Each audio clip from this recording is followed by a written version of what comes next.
এনে ধৰণৰ স্বৰ্গীয় অনুভূতিবোৰ আচলতে ভাষাৰে ক'বলৈ মোৰ ওচৰত কিন্তু ভাষাই নাই। ইমান সুন্দৰকৈ বৰষুণ দিছে, তাতে এয়া মা কামাখ্যা শক্তিপীঠত আছিলোঁ সেইদিনাখন। ভিডিঅ'টো নাভাবাকৈয়ে হৈছিলে। আজি বিশেষ একো নকওঁ দিয়ক, আপোনালোকে মাত্ৰ অনুভৱ কৰিবলৈ চেষ্টা কৰকচোন বৰষুণৰ শব্দ আৰু মা কামাখ্যা শক্তিপীঠ।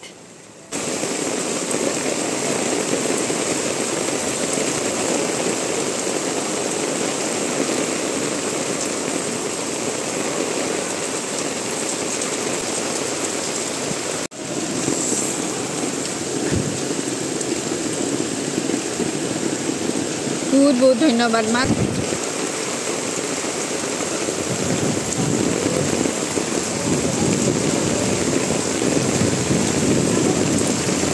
আৰু এয়া হলো আমি মোৰ প্ৰতিদেৱটো।